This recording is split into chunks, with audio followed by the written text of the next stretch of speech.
Est-ce que votre âme se sent lourde, opprimée par les mensonges et les doutes que le monde tente de semer sur votre foi? Vous sentez-vous parfois seul, face à une islamophobie grandissante qui déforme le noble message de l'islam? Vous n'êtes pas seul. Des millions de musulmans à travers le monde ressentent cette douleur, cette persécution islam, ce poids de l'ignorance. Mais que diriez-vous si je vous révélais aujourd'hui une vérité profonde, une solution spirituelle puissante qui peut transformer votre vie et éclairer votre chemin? Préparez-vous à une révélation qui va non seulement dissiper l'obscurité, mais aussi vous donner une force de l'islam inébranlable, quelque chose que peu de gens connaissent et encore moins partagent. Beaucoup de gens regardent nos vidéos et en tirent un immense bénéfice, mais ne sont pas encore abonnés. Si vous aussi vous croyez au pouvoir transformateur de la foi, et si vous cherchez à renforcer votre spiritualité musulmane, ne manquez pas cette opportunité. Abonnez-vous à la chaîne dès maintenant et activez les notifications pour ne rien rater des vérités profondes que nous partageons. Ce que vous allez découvrir dans les prochaines minutes peut être le tournant que votre vie spirituelle attendait, la clé pour comprendre pourquoi, malgré toutes les tentatives de nous déraciner, l'islam est non seulement toujours là, mais il connaît une renaissance islamique sans précédent.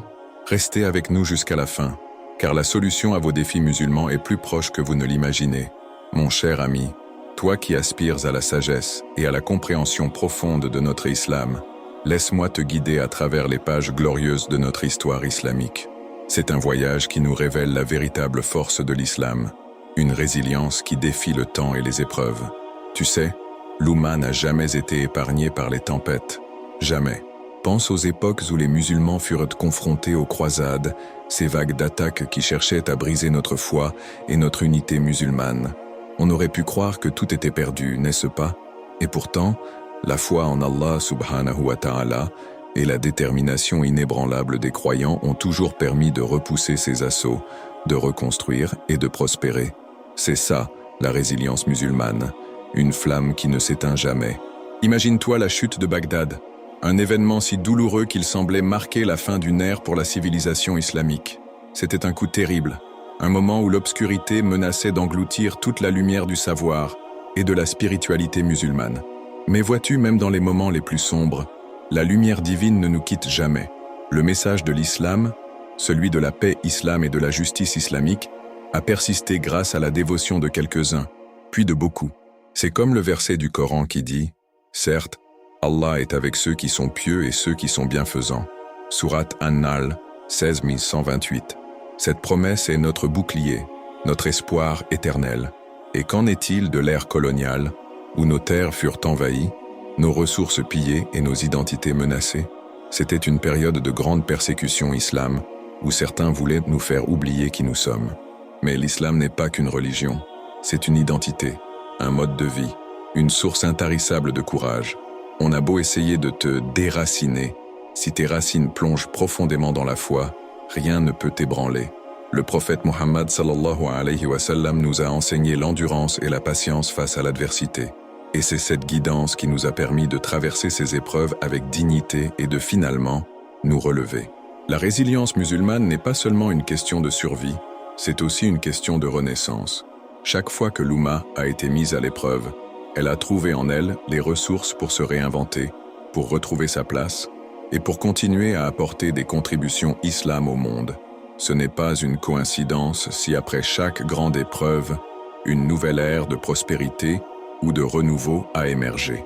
C'est la preuve qu'Allah subhanahu wa ta'ala protège sa religion et ceux qui s'y accrochent avec sincérité. N'est-ce pas merveilleux de savoir que nous faisons partie d'une telle histoire, d'une telle lignée? Alors, cher ami, lorsque tu te sens accablé par les défis musulmans actuels, par l'islamophobie ou les perceptions erronées, souviens-toi de ces leçons du passé. Notre foi, notre unité musulmane et notre détermination sont les clés. Nous avons surmonté tant de choses. C'est la leçon que l'histoire nous donne, une leçon d'espoir et de courage. N'oublie jamais que chaque épreuve est une occasion de se rapprocher d'Allah subhanahu wa ta'ala et de renforcer notre détermination. Et c'est en ayant cela en tête que nous pouvons mieux appréhender les défis d'aujourd'hui, qui, crois-moi, sont tout aussi surmontables. Mon cher disciple, maintenant que nous avons exploré la résilience passée de notre Oumma et la force de l'islam à travers les âges, il est temps de nous pencher sur les défis musulmans d'aujourd'hui. Tu sais, l'ennemi ne dort jamais. et les tentatives de nous déraciner se manifestent sous de nouvelles formes. Malheureusement, une grande partie de ces défis viennent de l'intérieur, des divisions qui affaiblissent notre unité musulmane. La discorde, l'extrémisme de certains groupes qui déforment le véritable message de l'islam, tout cela nous fragilise de l'intérieur. C'est comme une maison fissurée par ses propres fondations. Il est crucial de se rappeler que le prophète Mohammed sallallahu alayhi wa sallam a toujours mis en garde contre la division et l'importance de la fraternité. Mais les défis ne s'arrêtent pas là. De l'extérieur, nous faisons face à une vague grandissante d'islamophobie, un phénomène qui cherche à diaboliser notre religion et à semer la peur dans le cœur des gens.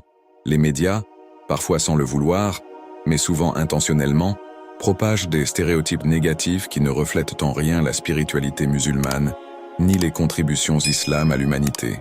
Tu vois, cette persécution islam prend la forme de préjugés, de discrimination et même de violence dans certaines régions du monde. C'est une tentative sournoise de nous faire douter de notre propre foi, de nous isoler et de briser notre esprit.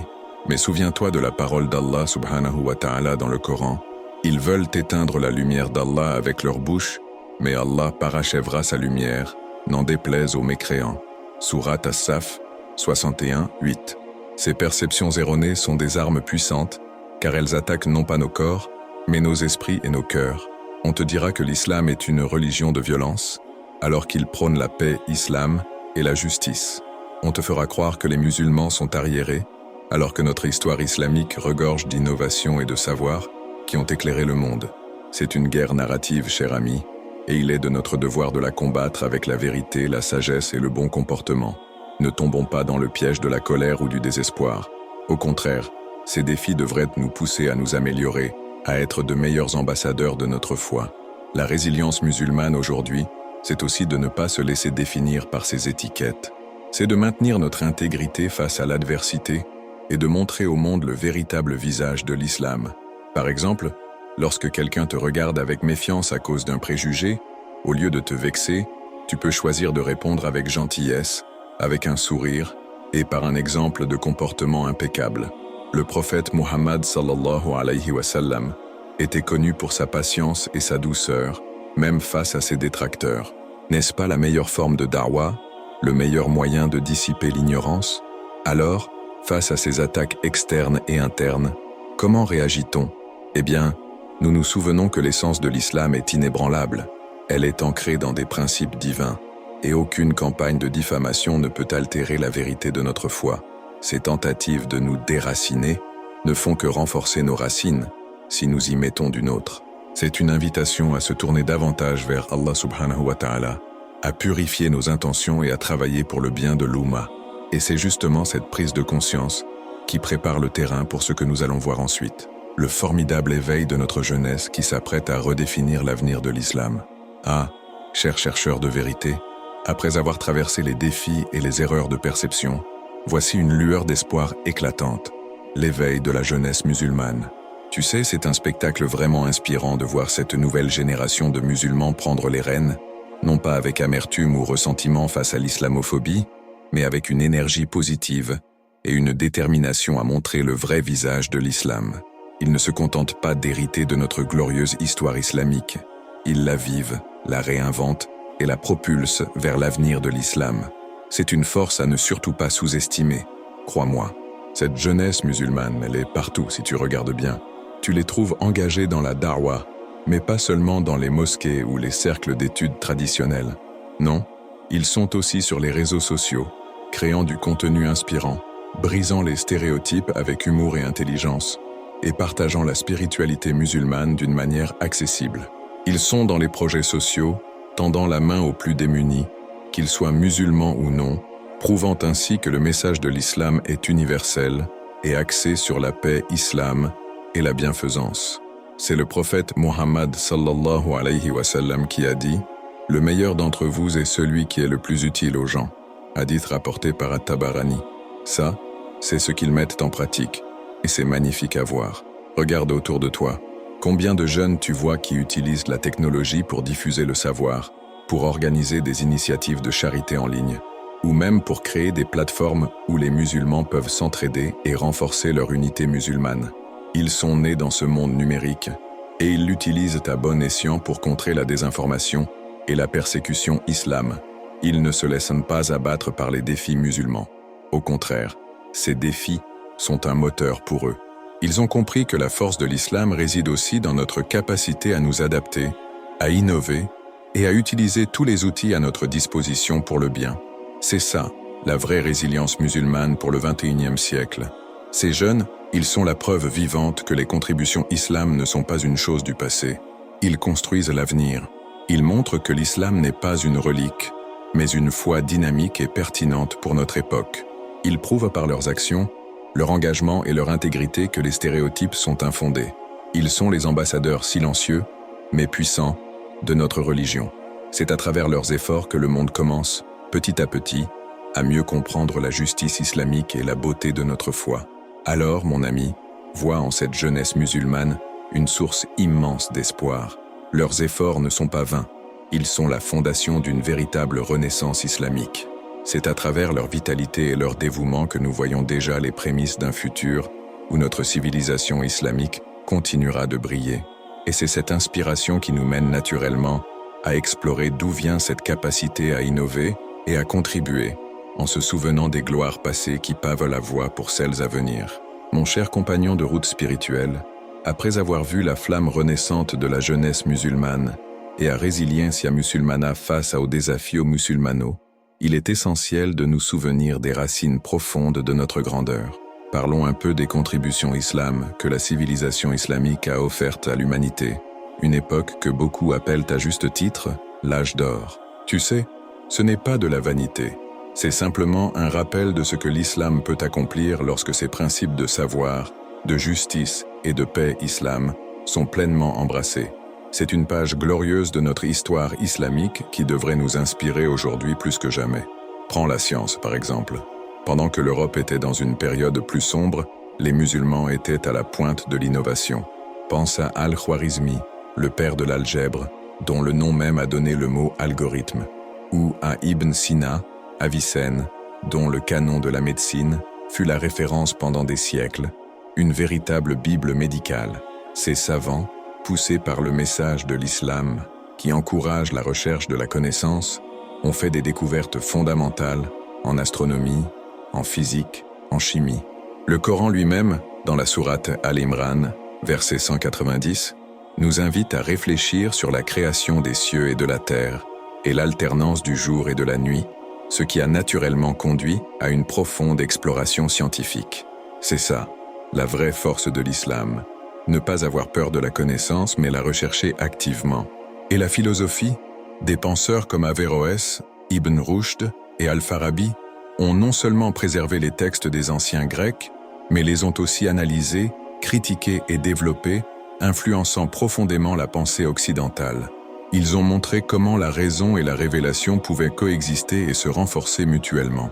C'est une démonstration éclatante de la profondeur de la spiritualité musulmane et de la justice islamique qui encourage la pensée critique et l'introspection. Ce n'était pas juste de la théorie, c'était une façon de vivre, d'interroger le monde et de chercher le sens profond des choses. N'oublions pas l'art et l'architecture non plus, les mosquées magnifiques, les jardins luxuriants, la calligraphie exquise. Toutes ces formes d'expression artistique ne sont pas de simples décorations, elles sont une manifestation de la beauté et de l'harmonie que l'islam insuffle. Elles reflètent une quête de perfection, un désir de glorifier Allah subhanahu wa ta'ala à travers la créativité humaine. Même face à la persécution islam ou aux tentatives de dénigrement, la beauté de notre art continue de parler d'elle-même, témoignant de notre richesse culturelle et spirituelle. Alors, cher ami, ces exemples ne sont pas là pour nous conforter dans un passé lointain, mais pour nous rappeler notre immense potentiel. Ils sont une preuve que lorsque l'Oumma est unie dans sa quête de savoir et de piété, elle peut accomplir des merveilles et apporter des lumières au monde. Ces contributions islam ne sont pas que des reliques du passé, elles sont un modèle pour l'avenir de l'islam, un guide pour notre propre renaissance islamique. Et c'est cette prise de conscience de notre héritage qui nous pousse à nous tourner vers la voie du retour, un retour aux sources qui nous rendra encore plus forts. Mon cher ami, nous voici à la dernière étape de notre voyage, une étape cruciale pour comprendre comment la résilience musulmane et les contributions islam du passé peuvent paver la voie pour l'avenir de l'islam. Le retour dont nous parlons n'est pas une conquête territoriale ou une démonstration de puissance militaire, loin de là. C'est un retour au fondement, une renaissance islamique qui se nourrit de la foi, de la connaissance et de l'unité musulmane. C'est le cœur même de notre spiritualité musulmane. Et c'est ce qui nous permettra de surmonter les défis musulmans actuels, y compris l'islamophobie et la persécution islam. La foi, d'abord et avant tout. Une foi sincère en Allah subhanahu wa ta'ala, exempte de doutes et de faux semblants. C'est la source de notre courage, de notre patience et de notre détermination. Pense à l'importance de la prière quotidienne, par exemple. Ce n'est pas une simple routine, c'est un moment intime où tu te connectes directement avec le Créateur de l'univers. Le prophète Muhammad sallallahu alayhi wa sallam a dit « La prière est le pilier de la religion ». Hadith rapporté par At-Tirmidhi. Imagine l'impact sur ta vie si tu te dédies à cette connexion. Si tu médites sur les versets du Coran, comme ceux qui parlent de la grandeur d'Allah, tel le verset du trône, Surat al-Baqarah 2255. Cela t'ancrera, te donnera une force de l'islam inébranlable et te rappellera que peu importe les épreuves, tu n'es jamais seul. Ensuite, la connaissance. Le prophète Muhammad sallallahu alayhi wa sallam a encouragé la recherche du savoir, même si cela nous menait en Chine pour te dire. La vraie renaissance islamique passera par l'apprentissage, pas seulement des sciences religieuses, mais de toutes les sciences utiles à l'humanité. Reviens à l'esprit de l'âge d'or de notre histoire islamique, où les musulmans étaient les phares du savoir. La connaissance dissipe l'ignorance, elle combat les préjugés, et elle te donne les outils pour défendre le vrai message de l'islam avec sagesse et discernement. C'est en étant éduqué que tu peux mieux comprendre la justice islamique et la propager autour de toi. Ne sous-estime jamais le pouvoir d'un esprit éclairé. Enfin, l'unité. Oh mon ami, combien de nos problèmes actuels découlent de la division? L'unité musulmane n'est pas un concept abstrait, c'est une nécessité vitale. Allah subhanahu wa ta'ala nous dit dans le Coran « Et cramponnez-vous tous ensemble au câble d'Allah et ne soyez pas divisés » Surat Al-Imran 3103. C'est en tendant la main à ton frère, à ta sœur, en dépassant les petites querelles et les différences que nous retrouverons notre force collective. Pense à l'exemple du prophète Muhammad sallallahu alayhi wa sallam qui a uni les différentes tribus de Médine sous la bannière de l'islam. La vraie paix islam commence au sein de notre propre communauté. Quand les musulmans sont unis, ils sont une force constructive pour le monde entier capable de relever tous les défis. Alors, ce retour est une invitation personnelle et collective. C'est un appel à l'action pour chacun d'entre nous, renforcer notre foi, chercher la connaissance sans relâche et œuvrer pour l'unité musulmane. Ce n'est pas un chemin facile, mais c'est le chemin de la vérité et de la prospérité véritable.